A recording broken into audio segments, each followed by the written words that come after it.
Hablaremos, sin embargo, esta noche del Templo de Jerusalén.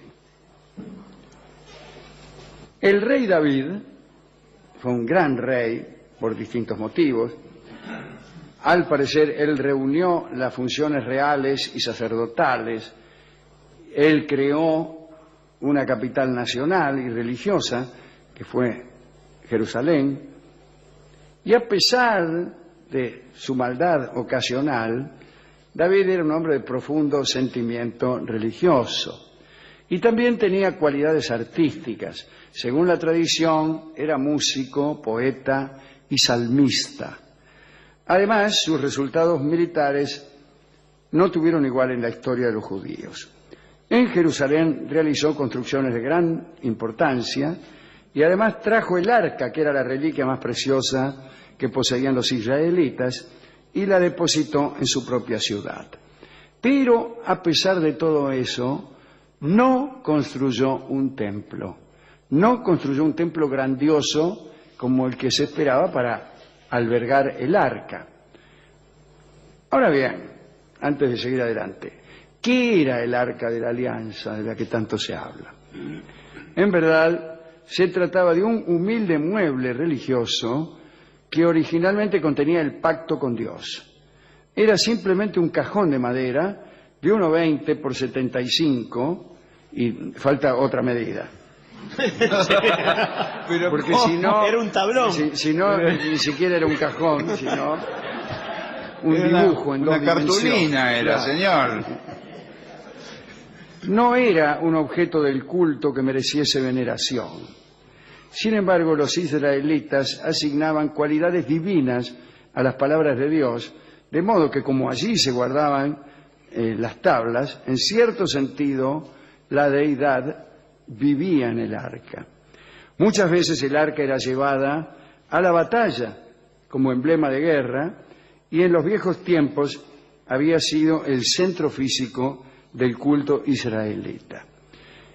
El que sí construyó un templo fue el hijo de David, Salomón. Ya hemos hablado de él. Era un hombre bien distinto a su padre, un hombre secular, más que religioso. En realidad, se convirtió en un monarca del cercano oriente. Su reputación de saber se basaba en la disposición a mostrarse duro. Introdujo el trabajo forzado como forma de servicio nacional. El primer libro de los Reyes dice que había 80.000 hombres en las canteras, 70.000 transportando piedras y 30.000 talando los cedros del Líbano. En el orden militar creó un gigantesco ejército de carros. Parece que tenía unos 1.500 vehículos y más de 4.000 caballos. Voltaire afirma que se trata de un número demasiado elevado para un país que no tenía absolutamente ningún camino. Pero Voltaire siempre era malo. Salomón estableció altos impuestos, fomentó el comercio y se casó por razones comerciales con hijas de todos los príncipes vecinos.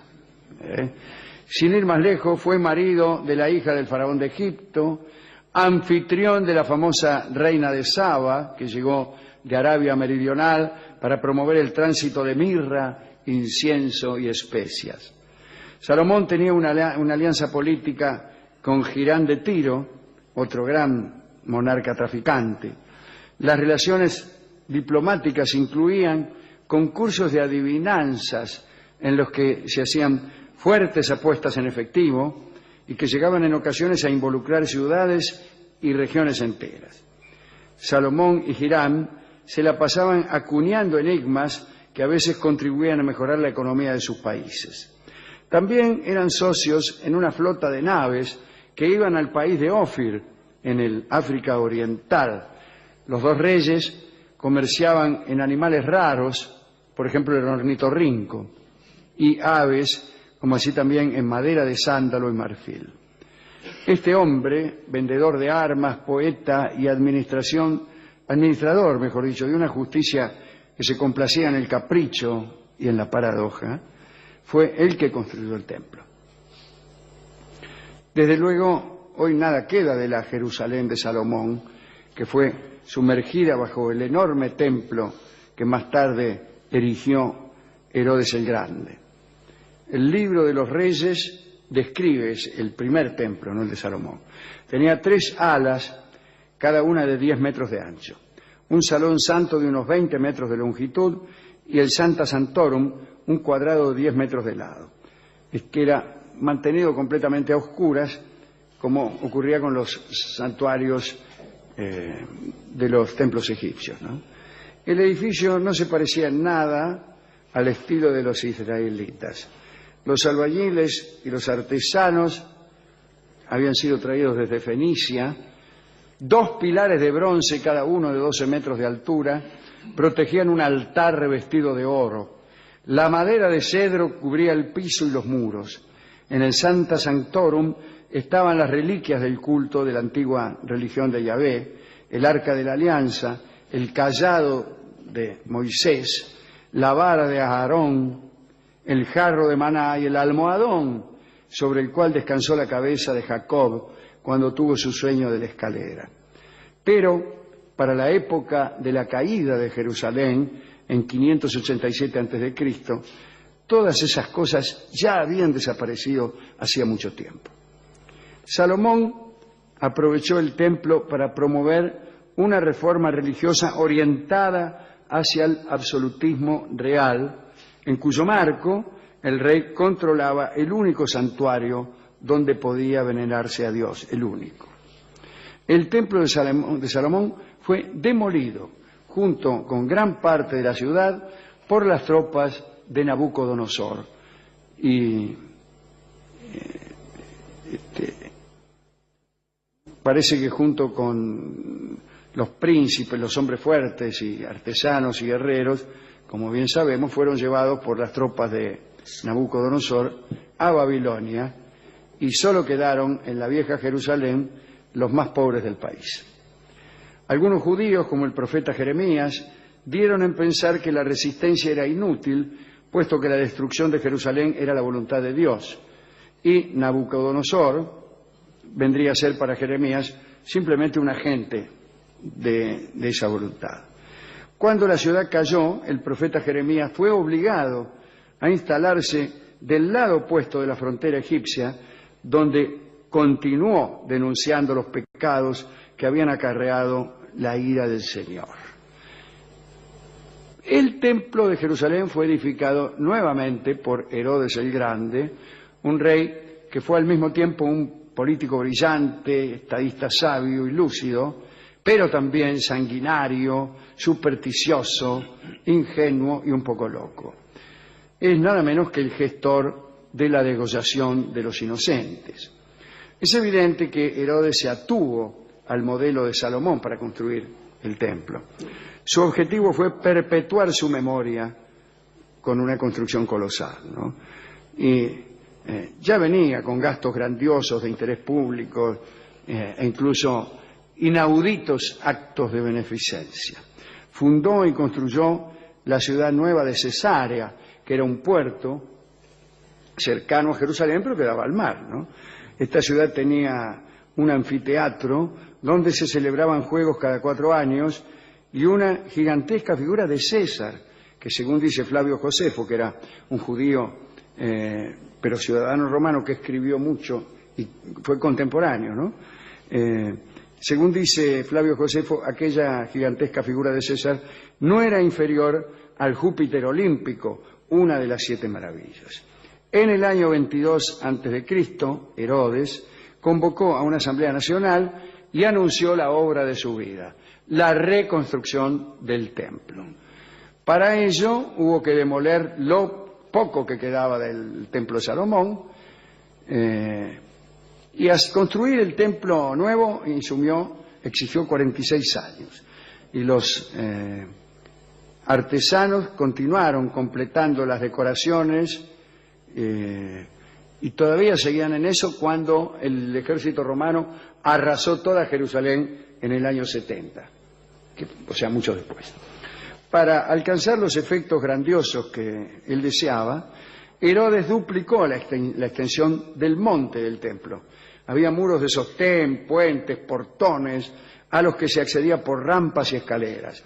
El santuario estaba a mucho mayor altura que el de Salomón y era mucho más grande. La piedra utilizada era excepcionalmente blanca y brillaba con destellos de oro a la luz del sol. La prodigiosa plataforma tenía una extensión de 17 hectáreas y media y 1.600 metros de perímetro. Las columnas corintias tenían 9 metros de altura y eran tan gruesas que 3 hombres con brazos extendidos apenas si podían abarcarlas. Los peregrinos llegaban por centenares de miles durante las fiestas. El patio exterior estaba abierto a todos y en sus puertas y claustros los cambistas de dinero cambiaban monedas de todo el mundo por los siclos santos que se usaban para pagar las tasas del templo. Y estos hombres, estos cambistas, fueron los que provocaron la furia de Jesús, que los expulsó del templo. Los sacrificios normales eran 2 corderos al alba y otros 2 al atardecer. Los coristas cantaban acompañados por una orquesta. Cada año se consumían 2.700 kilos de incienso. Durante las peregrinaciones, cada peregrino ofrecía por lo menos un sacrificio individual, de modo que miles y miles de animales debían ser muertos en lapsos muy breves. Los judíos de todos los rincones de la diáspora aportaban dinero y vajilla, y el lugar se convirtió en depósito de toda la riqueza judía. En el año 66 después de Cristo estalló la Gran Revuelta. Ya desde la muerte de Nerón, las relaciones entre los judíos y Roma se habían deteriorado. Además, un odio cada vez más acentuado fue creciendo entre griegos y judíos. En verdad, los gentiles helenizados eran la élite de Palestina. Ellos integraban la clase de los ricos y fueron desarrollando, a semejanza de los griegos de Alejandría, un sentimiento antisemita. En esa época comienzan las fábulas en contra de los judíos que se repetían interminablemente. Fábulas que hablaban de adoración a los asnos o sacrificios humanos. También se decía que evitaban la carne de cerdo porque eran propensos a enfermar de lepra. Los romanos, que en principio eran buenos amigos, fueron distanciándose a partir de la adopción del culto al emperador, que los judíos se negaron a adoptar, ¿no? En el año 66, la guarnición romana, mayoritariamente integrada por griegos, fue atacada y masacrada. Había una fortaleza ahí, la fortaleza Antonia debe ser, ¿no? Desde el comienzo, la Gran Revuelta fue una guerra civil y racial entre griegos y judíos, pero fue también una guerra civil entre judíos, porque la clase alta de Jerusalén apareció identificada con los griegos. Vespasiano y después su hijo Tito llegaron desde Roma con 60.000 hombres. Jerusalén cayó, los habitantes fueron vendidos como esclavos, el templo fue destruido y las murallas reducidas a escombros. Hoy solo queda un exiguo fragmento de aquella grandeza que es el Muro de los Lamentos. Hemos ido a pedir un disco y lo encontramos. Escucharemos un lindo balsecito que se llama Vieja Casa. Después de todo, ¿qué cosa es el templo o era el templo de Jerusalén sino una vieja casa? Y este balsecito lo escucharemos ahora por Edmundo Rivero. La letra no dice casi nada del templo de Jerusalén. No dice nada. Pero eso es un recurso del letrista para quedar bien con el comisario. Canta Vieja Casa Edmundo Rivero.